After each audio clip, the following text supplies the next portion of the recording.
I get really excited about this graph, and only engineers can get excited about a graph, right? Over here we've got, you can see it's a logarithmic scale. So what this is showing is exponential growth of photovoltaic production. I pulled this from Ray Kurzweil's TED presentation. If you haven't heard of TED, check it out. A bunch of geniuses sharing ideas. So you can see from this that photovoltaic production has doubled every 2 years for over 30 years. So back in 1975, we're only producing a megawatt or two every year of photovoltaic production. Today we're producing several gigawatts of photovoltaic capacity. Now, that's still only around 0.5% of what we need to meet all of our energy, but this is exponential. That's only 8 doublings away from meeting all of our projected energy needs in 2026. So this is just photovoltaic.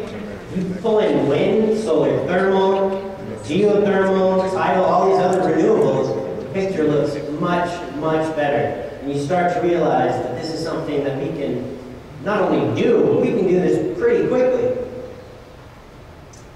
Well, something that a lot of these renewables have in common is that they're unreliable.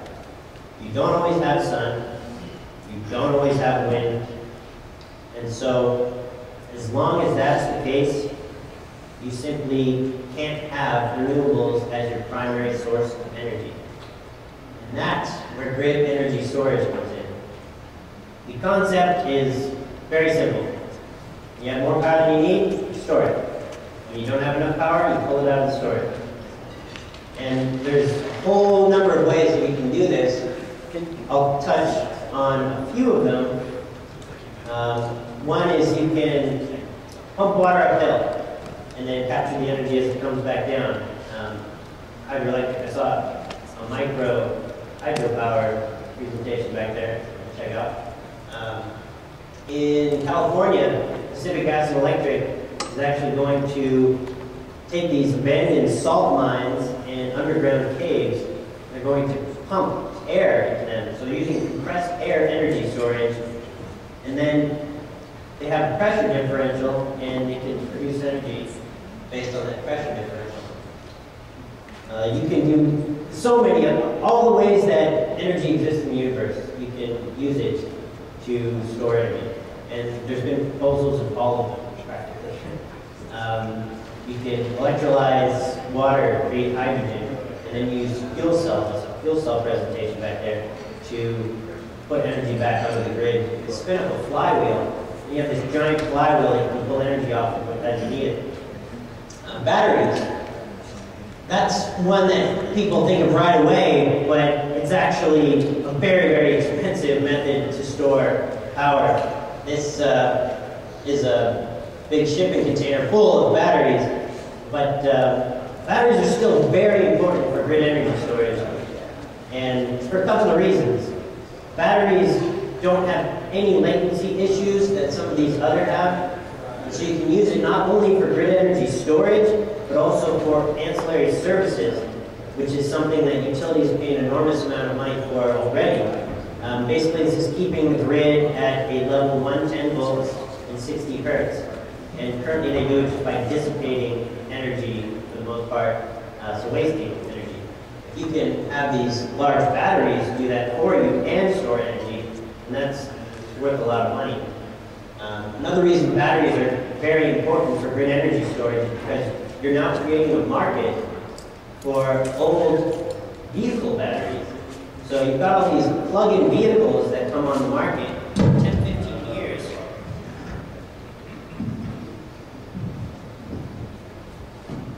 10 or 15 years after the vehicle's life has ended, the battery's life is far from over. The energy density will have decreased maybe 20, 30%, but the grid doesn't care so much about energy density, it just wants energy. So you're giving these electric vehicles residual value, and it increases the business case for plug-in vehicles. So to sum it up, we got plug-in vehicles allow us to diversify our transportation energy, and smart grid is going to enable that to happen on a vast scale, and we'll also be able to make common sense decisions based on how we use power because of smart grid. Renewable energy, of course, we're actually getting clean energy, and in order to make that our primary source of energy and allow that to happen on a mass scale, we need grid energy storage. So with that, I'd like to take as many questions as possible, and if I don't get to any, or if you have anything specific, you can send me an email. I love talking about this.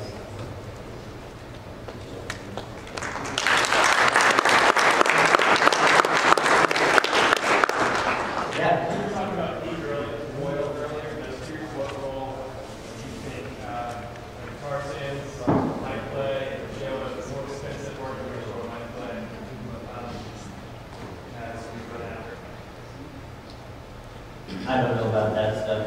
Sorry, I can't speak too well on sources of petroleum. I'll spend more time looking at sources of renewables.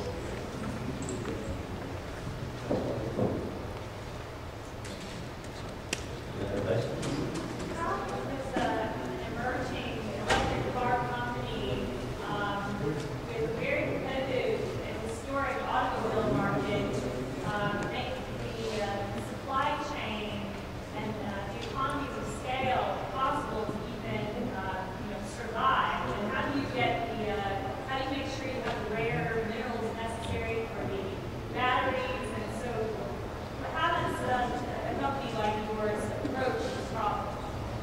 Well, the way that startup companies, and there's quite a few of them, have a huge advantage right now because the auto industry just did a belly flop, and they're dropping programs right and left, and that leaves suppliers in dire need of business, so they have to lay off swaths of people. And so these small car companies that they may have determined to be higher risk and maybe too low volume to consider, they might be overcharging and all this, they're desperate for business. And so they'll take what they can get. And they'll supply parts to all these startups that are coming out, which is great. So the environment of the automotive industry really came to the right point for this to happen.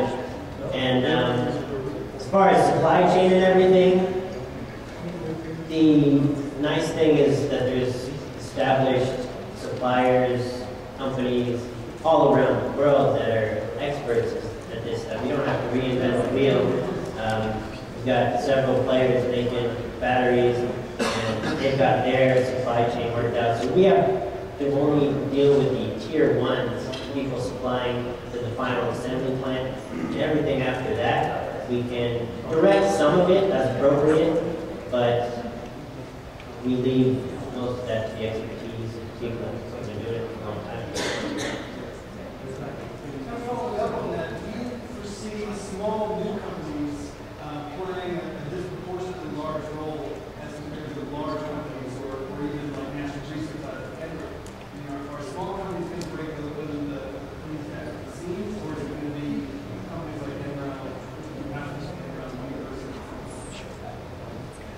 Well, they all play their part. Tesla Motors is a good example, and General Motors actually credits them with giving them a kick in the butt. Electric cars is something that many people at General Motors have been promoting and trying to get, but there's teams that bring up all these issues, and there's a lot of them. There's a lot of challenges in producing electric cars, especially if you want to make money doing it. And when Tesla Motors came out and just did it, and they're this tiny little company in California, and the executives at General Motors can now say to their engineers, they did it, why can't we do it? So that